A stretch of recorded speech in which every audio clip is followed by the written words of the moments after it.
Here we go. Alex Pietrangelo is in the midst of signing a deal with the Vegas Golden Knights. So this is basically a fait accompli. For 7 years, $8.8 million per season, full no movement clause, and there's risks to this contract, right? So the debate has been out there with Vegas, and I understand it. The debate of, okay, so now we're going to have to trade Nate Schmidt. Now what's going on? Are we not showing loyalty to the players? Look, most GMs in the National Hockey League, if they had an opportunity to upgrade and get Pietrangelo on their blue line, they likely would.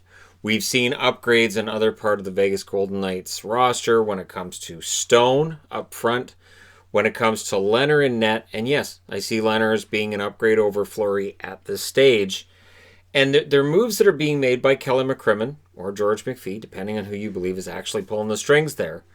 And they're the right moves. Now, it's tough. The one thing with Vegas that I think is the danger here is, so he makes $8.8 million, Stone's at $9.5 million.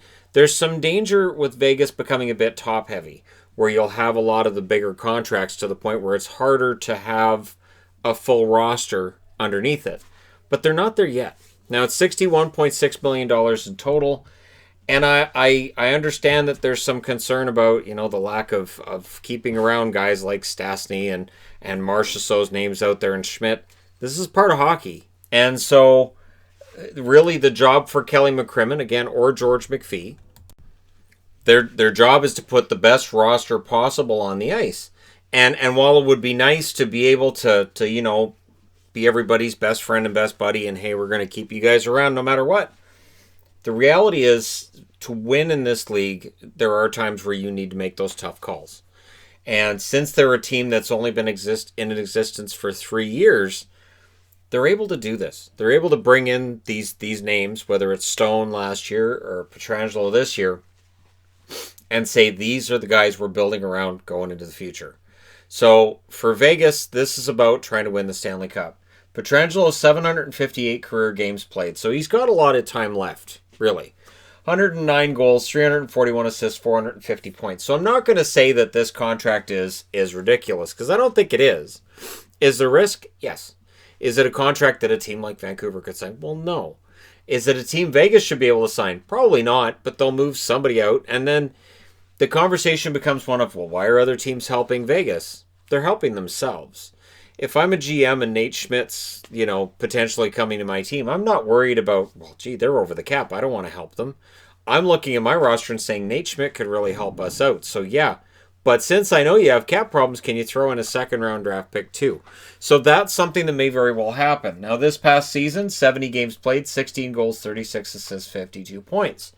And Pietrangelo, kind of a bit of an underrated defenseman overall, and maybe it'll be like Mark Stone. Mark Stone arrives in Vegas from Ottawa, and all of a sudden everybody realizes how good he is. Maybe it'll be that way with Pietrangelo.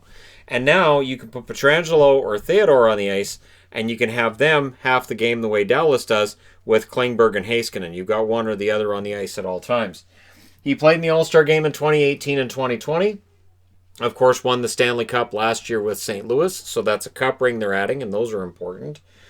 Second team All-Star in the NHL 2012, 2014, and 2020. He was fourth in Norris voting this year. He was fourth in Norris voting in 2011 and 2012, or 2011, 2012, so the 2012 year he finished fourth in Norris voting, and he was fifth in Norris voting after the 2013-2014 season. So he's been within shouting distance of a Norris. He hasn't won one yet. Does he win one in Vegas? It's possible.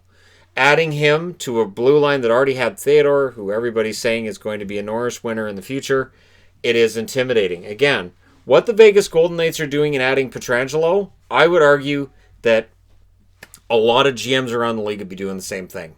Where it's, okay, this guy's available, he's willing to come here and play for us, we got to move guys out, And for the guys who are still going to be on this team next season, if they feel bad seeing Schmidt go, if they feel bad because Marchessault's on his way out, that bad feeling lasts until probably game 1 or 2 when you see what this guy can do. Again, I do have concerns regarding their overall chemistry, but seriously, this team, they've stacked it. They continue to stack it, and we'll see whether or not the Vegas Golden Knights finally get that Stanley Cup in year 4. Because if they don't, if this doesn't work with Stone, if it doesn't work with Pietrangelo, if they don't end up winning a Stanley Cup with this core they've put together, be very fascinating to see what happens going forward. And I'm talking about not just this year, but like if they don't win a cup in the next 3 or 4 years, there's going to be all kinds of conversations because the bar was set exceedingly high with Vegas right out of the gate, and now they have to clear that every single year. They can't really fall back, and they can't afford to say, well, maybe we'll retool in a couple of years. No. The expectation is they are a championship level team. They're the best team in the Pacific, and they're supposed to stay there. So let me know what you guys think in the comment section below regarding the signing of Alex Pietrangelo with the Vegas Golden Knights.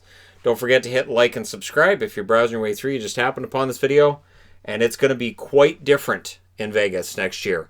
I think it's going to be improved, but I understand that there's a divide in the fandom amongst whether or not this is a good move or not a good move. As long as, honestly, if the salary cap didn't exist, Vegas would just be piling a bunch of guys together. Vegas has that kind of money. And so you should be grateful as a hockey fan that because of the salary cap, they have to dump somebody off. Because if they didn't, and they could keep Schmidt and add Pietrangelo, they're even more of a monster than they would be now. So let me know your thoughts. Hit like and subscribe if you're browsing your way through. You just happened upon this video. And hey, thank you guys so much for watching, for all your support. I will talk to you again soon.